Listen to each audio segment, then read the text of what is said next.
உண்மைதானே? அந்த ரசூல் யார் என்றே நமக்கு தெரியாது. அவருடைய வரலாற்றை நம்மை படித்தவர்கள் எத்தனை பேர்? எத்தனை பேர்?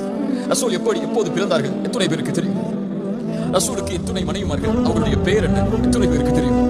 அவருடைய பிள்ளைகள் யார்? அவருடைய பெயர்கள் என்ன? அவர்களுக்கு எத்தனை ஆண் குழந்தைகள், எத்தனை பெண் குழந்தைகள்?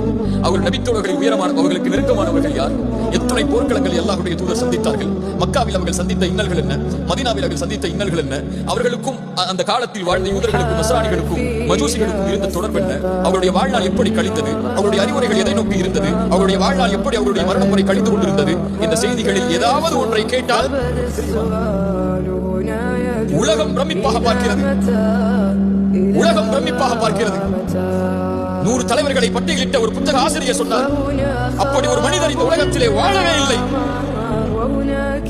குடும்பத்தோடு ஆட்சியை நிர்வகித்துக் கொண்டு, பொருளாதாரத்தை நிர்வகித்துக் கொண்டு, சமூகத்தை வழிநடத்தி, தோழர்களை வழிநடத்தி, மனைவிக்கும் பிள்ளைகளுக்கும் கடமைகள் செய்து, அரசியலை நிர்ணயித்து, ஆட்சியை நிர்ணயித்து, போர்க்களங்களில் கலந்து கொண்டு, சமூகம், அரசியல், குடும்பம் என எல்லா துறைகளிலும்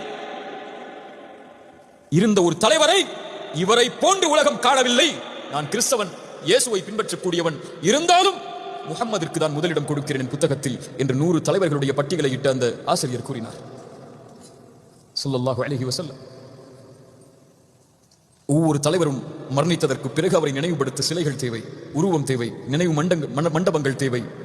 உலகத்தில் எந்த தலைவருடைய முகமும் இல்லாமல் அவர்களுடைய தொண்டர்களும் தோழர்களும் அவர்களை பின்பற்றக்கூடியவர்களும் இல்லை.